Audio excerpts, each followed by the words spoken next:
മേടപ്പൊന്നണിഞ്ഞ വിഷുവെത്തി. കാർഷികോത്സവത്തിന്റെയും ഐക്യത്തിന്റെയും പുതുവർഷ പിറവിയുടെയും ആഘോഷമാണ് വിഷു.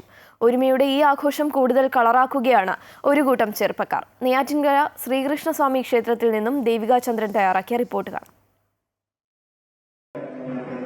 വിഷുക്കാലമാണ്, ആഘോഷകാലമാണ്. ഞാനിപ്പോൾ ഉള്ളത് നെയ്യാറ്റിൻകര ശ്രീകൃഷ്ണസ്വാമി ക്ഷേത്രത്തിലാണ്. ഈ ക്ഷേത്രത്തിനുള്ളിലൂടെ നടന്നപ്പോഴാണ് ഞാനും ഒരു കൃഷ്ണനെ കണ്ടത്.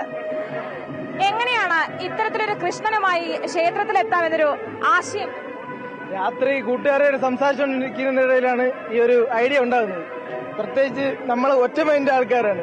അപ്പോൾ നമ്മൾ രാഹുലിനോട് ചോദിക്കുന്നു കൃഷ്ണനാവാൻ പറ്റൂ, അപ്പോൾ ഓക്കെ പറഞ്ഞു. അപ്പോൾ പിന്നെ രാത്രി 10 മണിക്ക് ശേഷമാണ് ഇവന്റെ വേഷം കെട്ടിൽ ഒരുക്കി തീർത്തത്. നിങ്ങൾ എല്ലാവരും ഇവിടെ നെയ്യാറ്റിൻകരയിലുള്ളത്? അത് നെയ്യാറ്റിൻകരയുള്ളതാണ്. വീടിന് അടുത്തടുത്തുള്ളവരാണ്? അത് അടുത്തടുത്തുള്ളതാണ്. എല്ലാവരും എന്താ ചെയ്യുന്നത്? ഞാൻ ബാംഗ്ലൂർ വർക്ക് ചെയ്യാം. +1 ഓടിക്കും. ഞാൻ ജോലി ചെയ്യാം. +2 കഴിഞ്ഞിരിക്കും. ജോലിക്ക്. ഇങ്ങനെ എല്ലാവരും ജീവിതത്തിന്റെ വിവിധ തുറകളിലുള്ളവരാണ്. നമുക്കറിയാം, ഈ അവധിക്കാലമാണ്. അവധിക്കാലം കുട്ടികളെല്ലാം ആഘോഷമാക്കുന്ന ഒരു സമയമാണ്. പ്രത്യേകിച്ചും വിഷു എന്നൊക്കെ പറയുമ്പോൾ വിഷുക്കൈ നീട്ടമൊക്കെ ഈ കുട്ടികൾക്ക് ഒരുപാട് ഇഷ്ടമുള്ളതാണ്, മുതിർന്നവർക്കും ഇഷ്ടമുള്ളതാണ്. ചേട്ടന്മാരും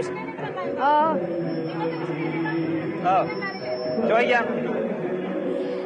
എന്തായാലും ഇവർക്കെല്ലാം കൈ നിറയെ വിഷുക്കൈ നീട്ടം കിട്ടട്ടെ എന്ന് നമുക്കും ആശംസിക്കാം. ഹാപ്പി ക്യാമറാമാൻ സുരേഷിനൊപ്പം ദേവിക ചന്ദ്രൻ, അമൃത ന്യൂസ്, തിരുവനന്തപുരം.